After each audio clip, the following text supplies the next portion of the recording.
Hello, good people of the internet. Brian Markowitz here again, giving you a quick overview of what I'm working on right now. This is another character that I came up with at the same time as the previous character, um, and I just want to talk about that aspect alone. A lot of for beginners out there, a lot of time people create characters at the same time, either to save time in the long run, and also to keep the aesthetics completely the same.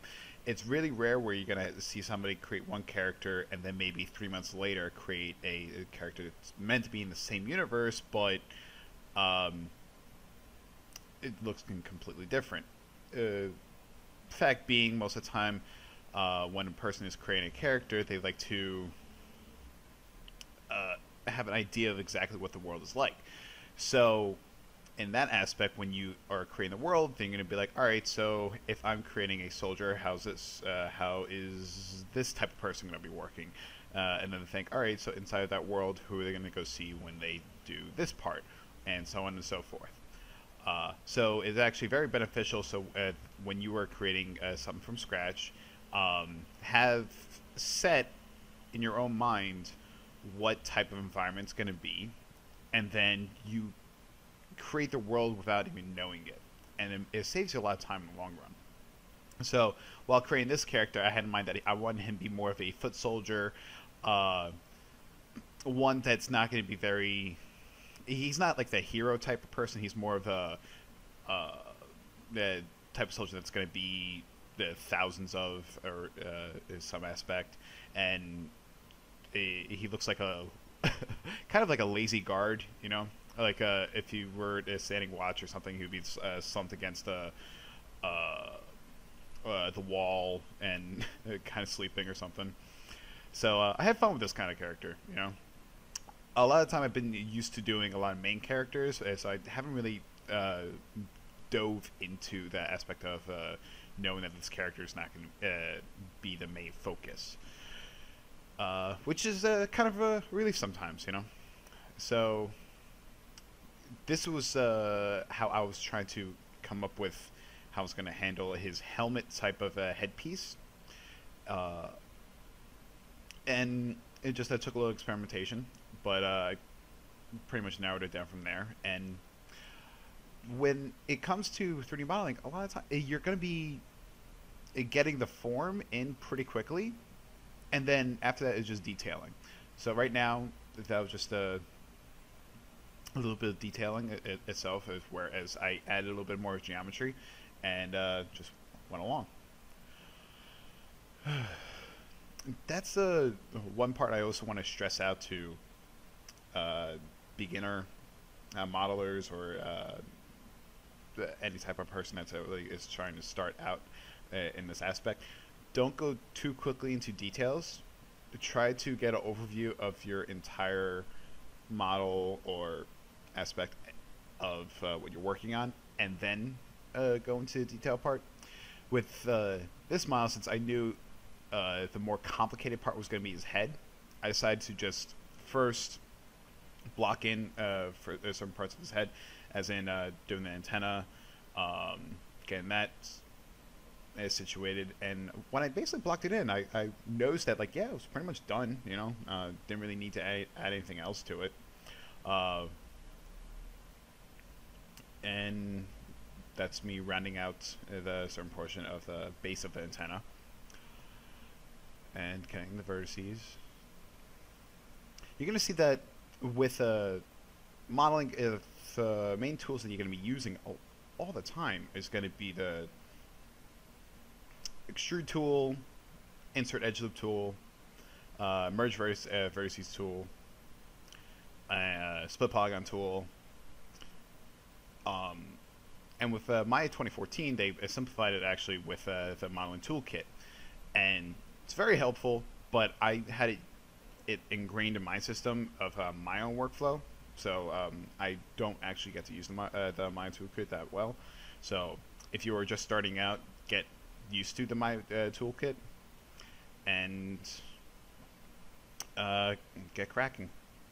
Let me go on to a little bit of the technical side of the actual recording. I'm using Camtasia, and Camtasia is screen recording and audio recording program.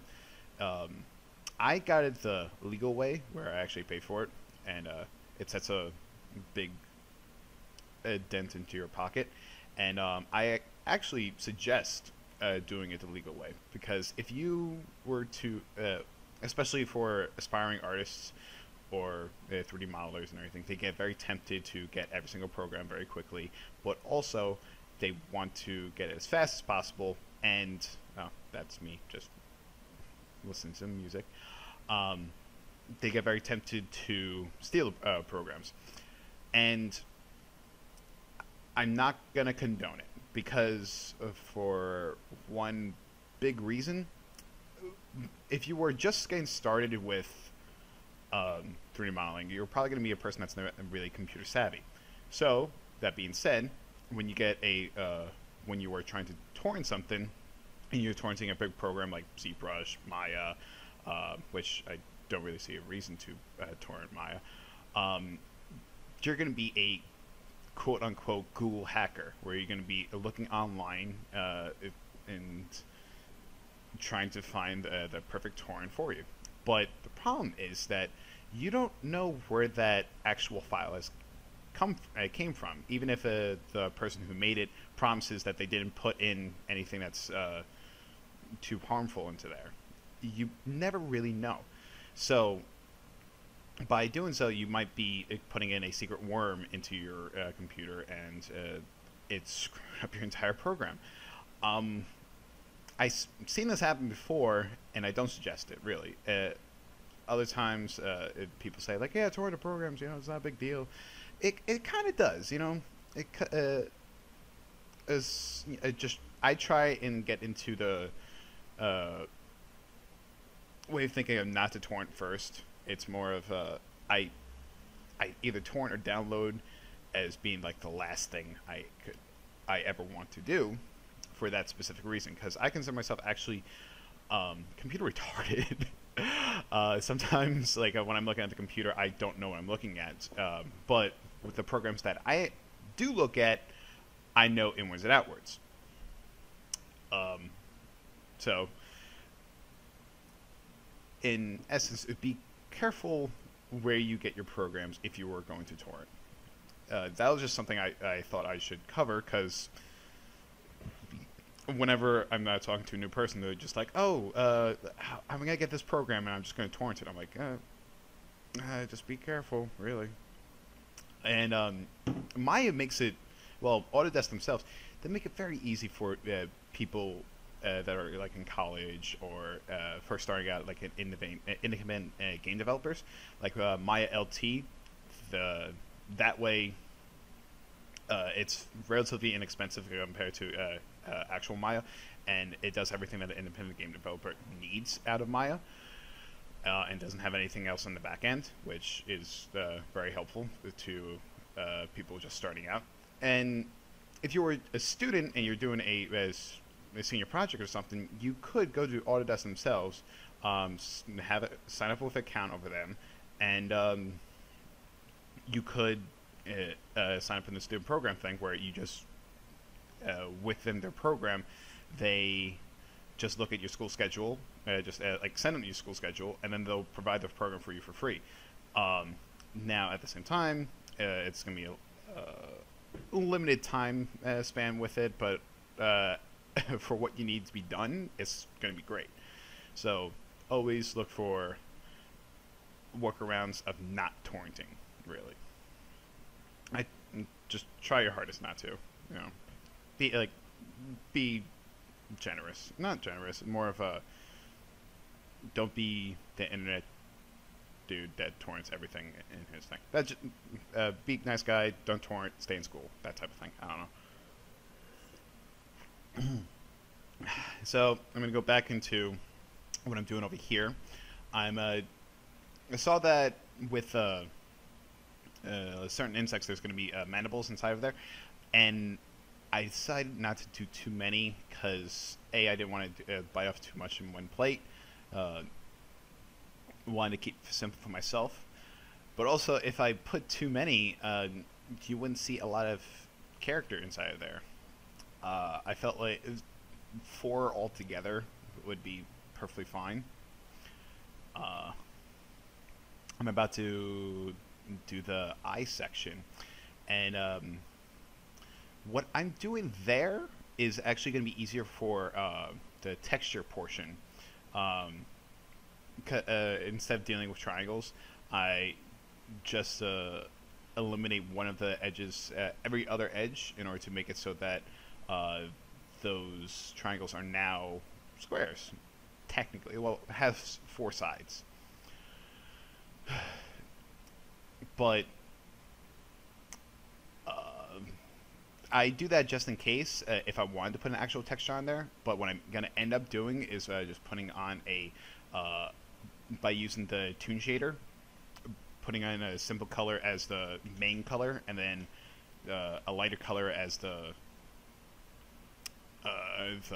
light source, and then in the darker shade, put a darker version of it, and that's how I do the toon shading portion of it, which I'm not going to be showing in this video, but if you guys request it, then yeah, sure, I'll do it. But I'm not going to show something that I don't know entirely, and I've been fiddling around with it. But if you want to see me fiddling around with it, then yeah, sure, I'll show you. But yeah. Here, another thing I always want to stress is keep your outliner as clean as possible, especially if you're going to be working with other people.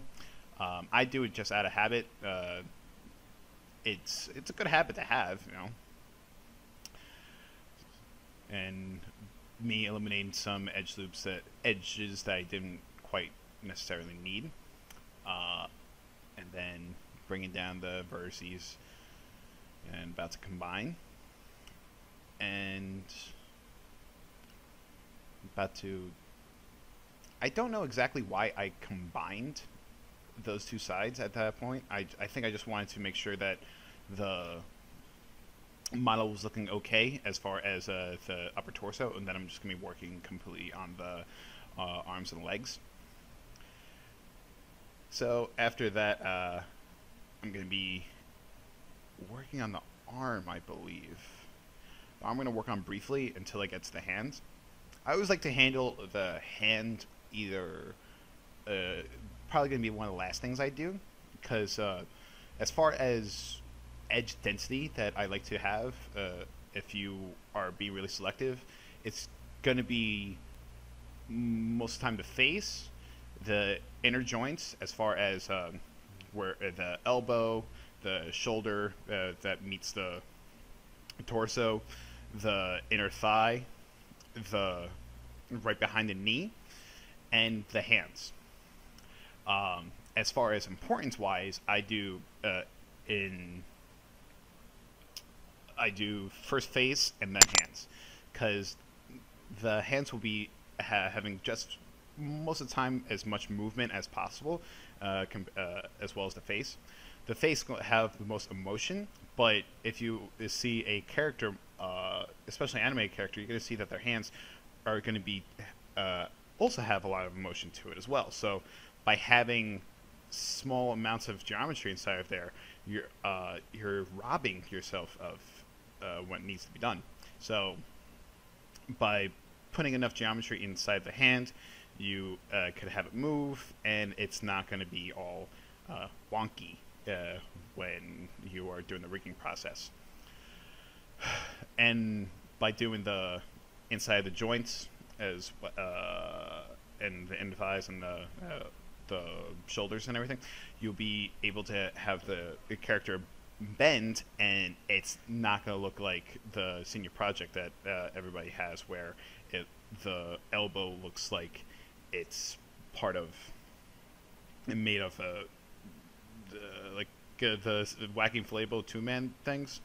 Whenever those things bend, it looks very weird.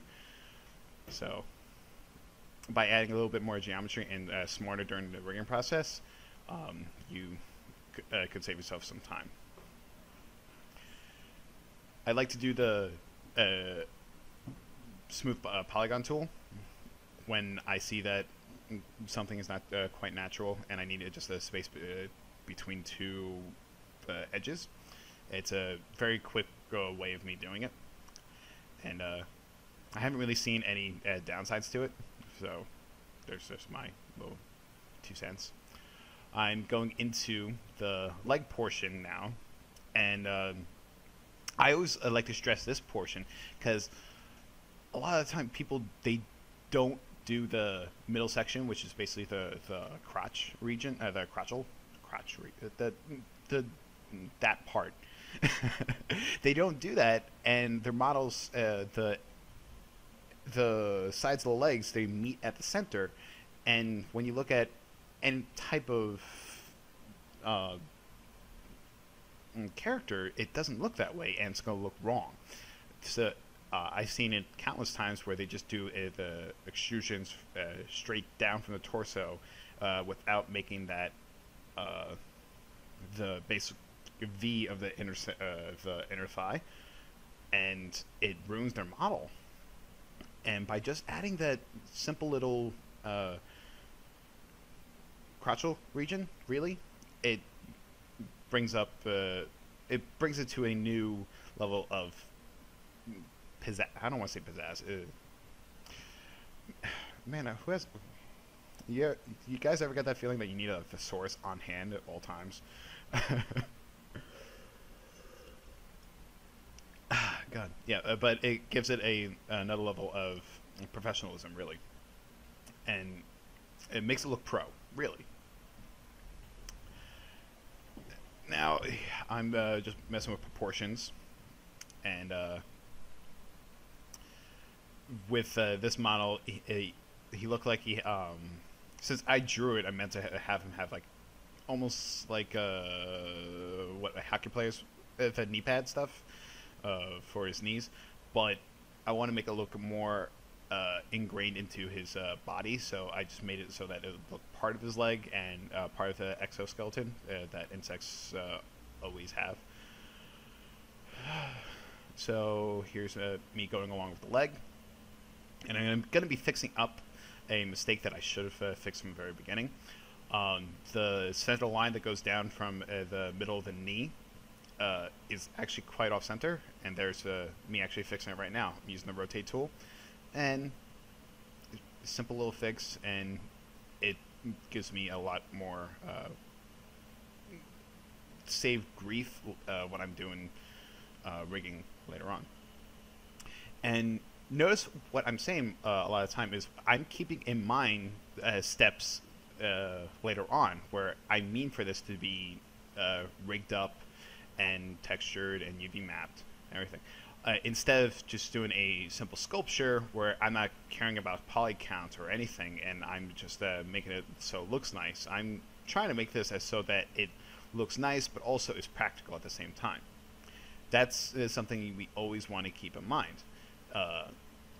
Because in this business, really, it's time is money. So the more time you're spending on something that's very minuscule, the more money that we actually lose. So by minimizing the amount of work you could be doing when you could fix it for as you are making it, it actually saves you probably thousands of dollars. So always try to keep that in mind when you're modeling. Other people you're going to be working with, how they are going to be handling it, and not to just throw in random things that are not necessary. So that's me continuing on with the end portion of the foot. And what I also noticed is that you're going to be, in this business, you're going to be studying a lot of different forms of either life or industrial design, insects, everything, in order to make everything you model or do seem more believable. And it's quite fun sometimes, you know, like I learned a lot of this stuff dealing with either Hercules beetles and grasshoppers, and by doing it through practice, you get to have that knowledge stored next time you try to revisit something that is insect related. For this guy, I wanted him more of a cartoony type of feel instead of just having a super realistic And here's me handling his hand. The hand is exactly the same as, well, not exactly. Technically, it's not exactly the same, but my same process of what I did with the previous insect armor knight dude. And if I was not doing this for a video and I was just doing this on myself, I would have just taken the hand straight from that armor knight, the insect knight, and just brought him over into here, and saved myself some time. But since I wanted to show you guys my modeling aspects of this, I decided to just do it from scratch again. And also, like, sometimes, since I know exactly how the process is going to be working for this one dude, it was actually quite relaxing. Excuse me, I just burped. Once you know the actual figure and you have all the hard parts down, a lot of time you're going to be on autopilot. And when you're on autopilot, just relax, you know, turn on some music, get some good tunes going, and have some fun, really. If you, because that's also one of the big parts of why people choose to go into this type of business, is they find it fun. If you find yourself not having fun with this job, then you're probably not going to stay too long in this work environment. So I have a little bit more to do with the hand. Gonna be that's another technique that I learned, is that if the figures are going to be mostly the same, you could just separate it out from the body, from the hand itself, and then just duplicate it a bunch of times. This one I just had to duplicate just one more time, and then merge it back with the hand, and go right into merging. And I'm going to be getting rid of those faces. And I knew ahead of time the amount of edges that were inside of my arms hand, which I believe was 8. And I knew that just coming out of the original backing of this hand, there was probably 12. So I just need to get rid of 4 of the edges inside of there, and that's where redirecting edge loops work. So I always like that little trick. Me adding a slight bend to everything, because in nature you're never gonna get anything completely straight. Even if you look inside of the human body itself, there isn't anything that is completely 90 degrees flat. Even if you look at the human forearm, there's always a slight bend to everything. So if you see something completely straight, there is something wrong and unnatural about it. And so that's why with everything I do, I try to add a slight bend to it so that it gives it a sense of realism. I always hate it whenever I see a model where the arms are completely straight and perfectly aligned. Like, it doesn't look right. Here's me looking at the proportions that I made for this guy in the original concept drawing, and that his head was basically as big as his body. And when I was taking another look at it, I saw that I didn't have it quite proportioned right, so that's why I just selected the entire mesh, did select all, soft select, and then saved it from there. Now, if this was a production studio, I would actually have the image planes set up in the front view and side view. But I decided to challenge myself and do it only from a 3/4 view. And I think it came out okay, you know. Always like to, when you get too used to one workflow and you have a tight deadline or something, and you only have time to work with this 3/4 view, I decided just to work from there and see if I could do it. And I think I did a pretty decent job. The staff that the concept characters has I decided not to actually model it because usually if this was a game or something, you would have the weapon in a separate folder so that you can refer to it, and like, other characters would be able to use it in other ways. So actually, this is a wrap. Yeah. You guys have a great day, and if you have any other questions, please let me know. Again, this has been Brian Markowitz, doing a brief overview. Thank you, guys.